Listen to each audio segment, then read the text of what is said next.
Today, I believe, is February 20th, 2024. Clock on the wall says that it's about 8 minutes to 8 in the morning.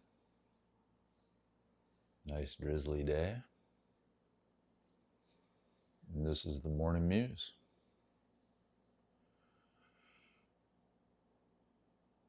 First practice is to open with an expression of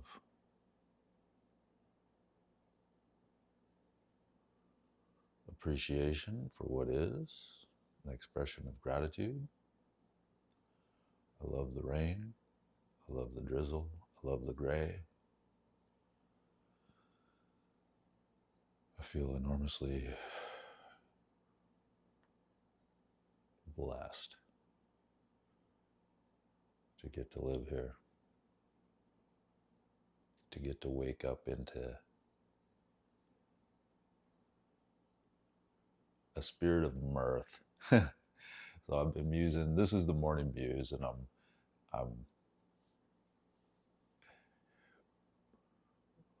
we're not quite to what I want to refer to as the apogee. I'm not sure that's the right word, but I see an arc in the mind's eye. It's like the trajectory of a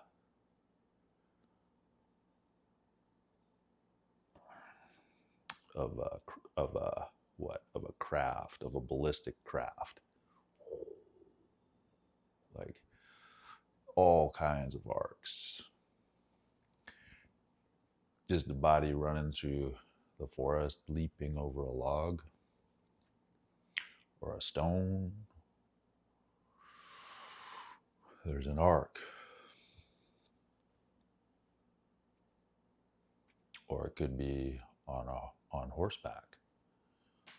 Two bodies in tandem, leaping over a log in the forest. Or if you want to go mechanized, it's on a motorcycle,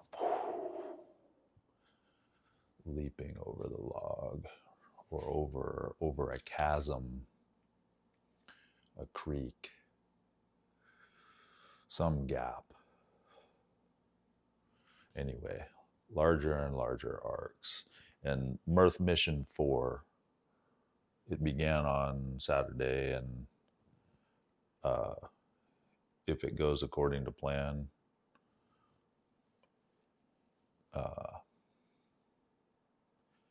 it'll come in for what, resolution, conclusion?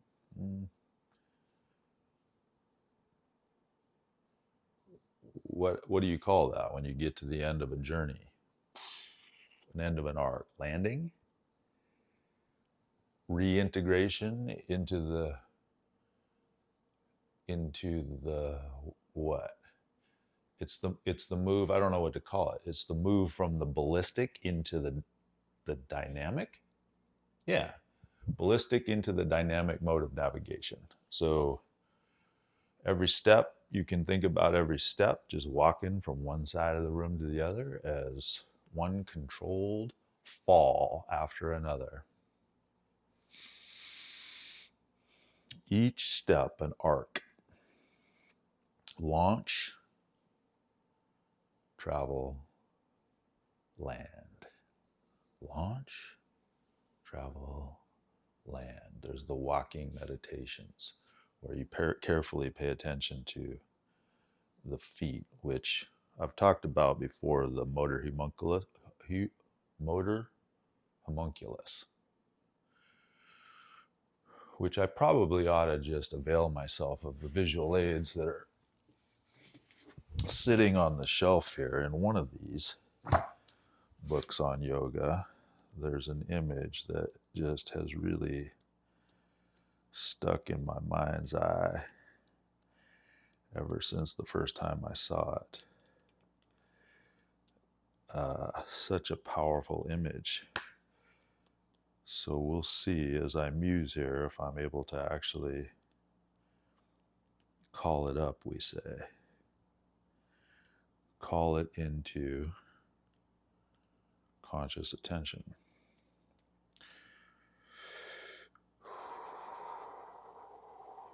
Can I talk and do this at the same time? Yes, I can.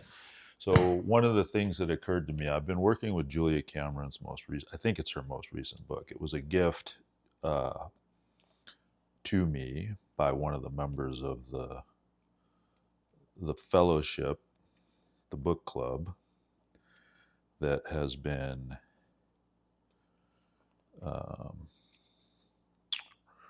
reliably meeting here approximately every week. There's been, oh, there it is, the motor homunculus. So this is out of The Key Poses of Yoga by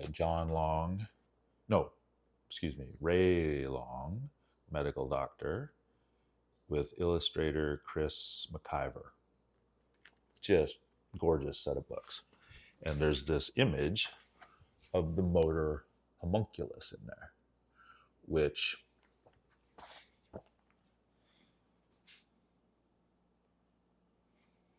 comes to mind when I think about, as soon as my attention goes to the hands or the feet in particular. This also illustrates the fact that the tongue, it applies to the tongue as well. And the point is that there's a disproportionate representation of different parts of the body in the motor cortex of the brain. So the representation of the phenomenological experience of the fabric of reality is, you could say, grotesquely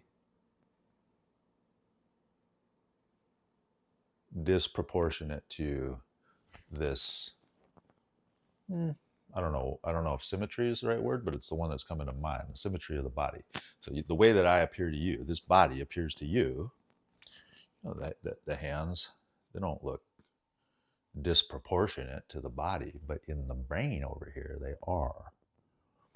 The dexterity, and the same is true of the feet, which takes me back to the walking meditation, a practice of paying close, careful attention to what the foot is doing from one controlled ball to the other, is having an outsized effect in the brain, I think,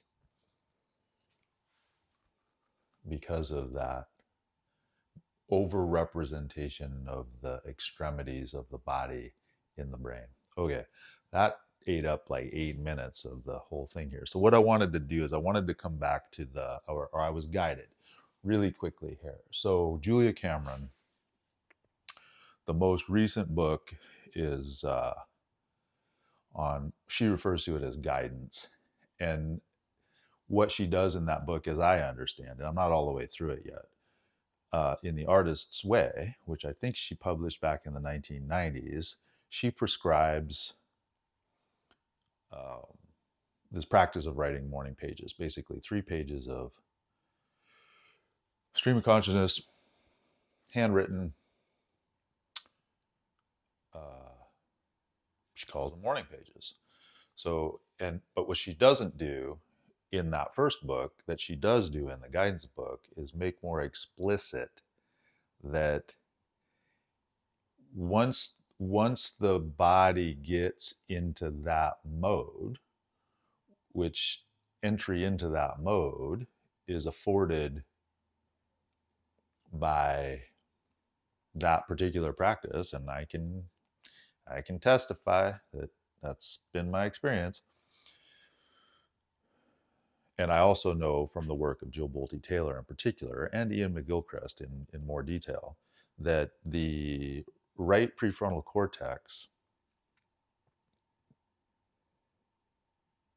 is comprehending reality. It's aware of the whole. And it's something like, if it's more passive in nature than the left hemispherical function, which is divide the world up such that it can be grasped. and manipulated, which is necessary to do things like put food in the mouth. That right hemispherical approach is more like an antenna where it's noticing, and I experience it as appreciating reality as it is. It's not trying to divide it up. It's trying to comprehend it, as in come to some understanding as to how all of the consequences of the processes of perception come together into a coherent whole. I realize I'm over my time constraint, the arbitrarily imposed time constraint, and I'm going to go with it because I want to get through a piece of work here. The guidance says you can ask. You can actually get those two parts to play together in script. And you do it by allowing the stream of consciousness, not editing, just flow with the written word. And then once that mode has been established in the being, in the creature here, ask. Ask for guidance, whatever it is that is appropriate to ask for guidance for in the morning or whenever you're doing it. So this morning, in playing with these muses, the book club concluded a text a couple 3 weeks ago now. It was probably the most difficult. I want to use the word brutal. Like it was the most difficult text that the club has taken on since its inception, as far as I'm concerned. And the first one we took on was pretty intense. So it's ebbed and flowed, but the last one, like, man, I hope that was. So I think you've got apogee and nadir. And I hope that the last one that we did was the nadir. That's the hope. So now the return. And there's been various texts that have been proposed to take on next. And I want to quickly rip through a relatively short list here and give the impressions when I took a look at these texts that were suggested by uh, a dear fellow member of the fellowship. Um, these I think this is the pick list, in the spirit of mirthful play and subsidiary decision making.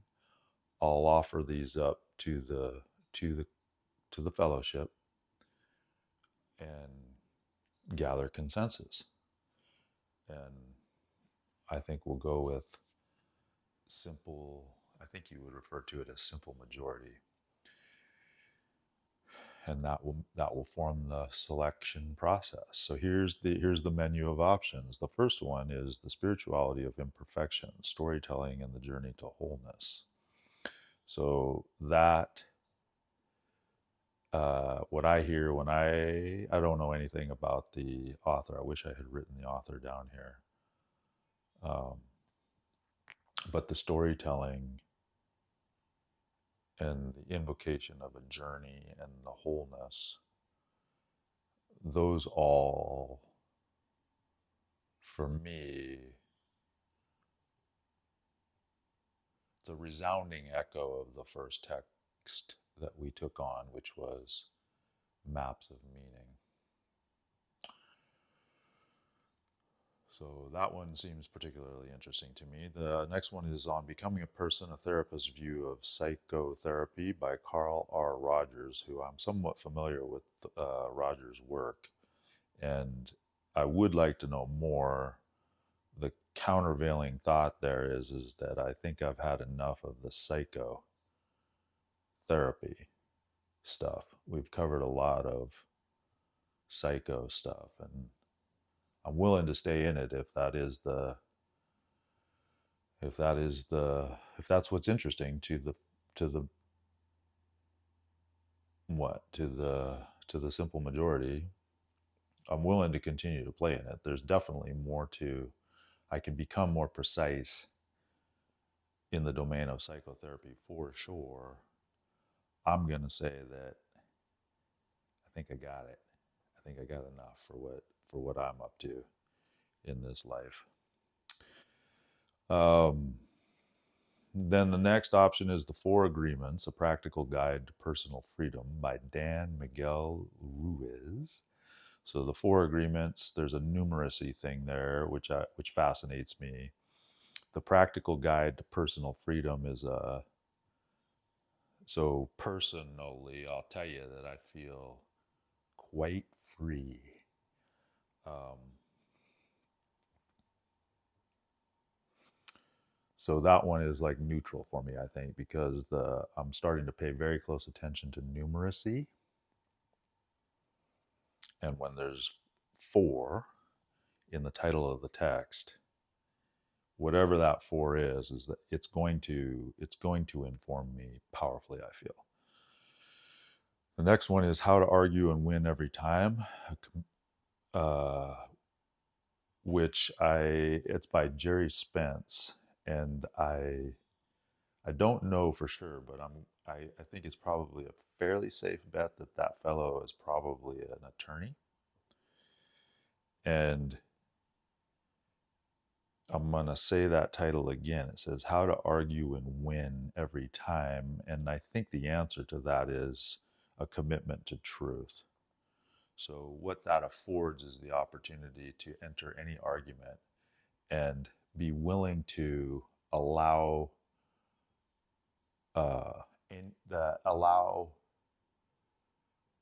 any uh, preconceived notions that I may embody and bring into the argument that are false to die. So the winning comes from whatever the outcome of the argument is. If I come away from it with a more precise understanding of what is actually true, that's a win. So that one, I love attorneys. I love attorneys, and I love to argue. So that one also goes hand in hand with another text that I've recently read, popular book by Chris Voss, Never Split the Difference. And those two in conjunction, I think would be a powerful combo. So I like that one. One Breath at a Time is the next one. The subtitle is Buddhism and the 12 Steps. So that again, what stands out in that title is the numeracy. And then there's also a correspondence I noticed with another popular text that I'm currently about halfway through, which is Michael Easter's, I think that's his name, something about scarcity brain. Anyway, it's one of the best contemporary texts on the phenomena of addiction that I'm aware of. And the bit on so the 12 steps, I'm going to assume, is um, a reference to 12-step programs. And when I hear 12-step programs, I think addiction. So that's another one on the numeracy bit. There's a correspondence there. And with Buddhism, I'm familiar with the Four Noble Truths and the Eightfold Path. So I'd be interested. I'm not familiar with a correspondence with 12 between Buddhism and the number 12. I don't think. So whatever that is, again, that would inform me deeply, I think, in many ways. And then the next option here is Breath by James Nestor, which is a book that I have read, and I've actually given at least one copy of that book away. It's a phenomenal text. It's also a relatively contemporary text. Um, I would happily go through that text with the club members of the club. Um, it the curriculum that I find coming to me to develop involves that text. So I like that one. And then the last one here that I'll put on the table for selection is All About Love by Bell Hooks. And the only thing I think that I'll say about that is talking about love is probably if it's not the most audacious thing that anybody can do, it's it's got to be right up there. So I don't know anything about that text. I don't know the author. When I see love in the title, um, I guess I feel a little bit of a tremble because that's a really, I don't know if there's any deeper topic than that. And we just came out of one that is pretty deep. So if you really want to go that deep again, I'm game to go. Uh, but I will confess,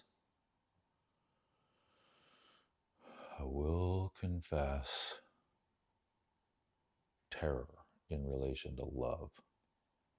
Okay, so a quick rank ordering here. The intuitive sense, if I were to rank order these, I think that I would put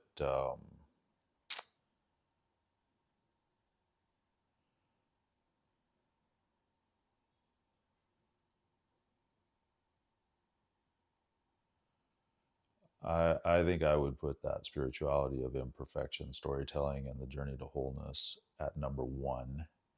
And I think I would put the Four Agreements, a practical guide to personal freedom, in the second slot, and I would put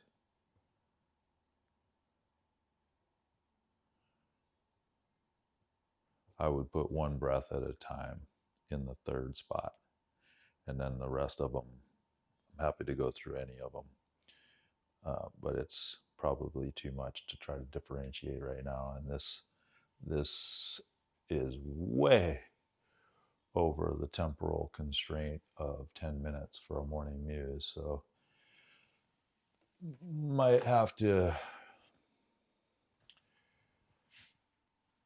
might have to rebrand it because I don't want to develop a reputation for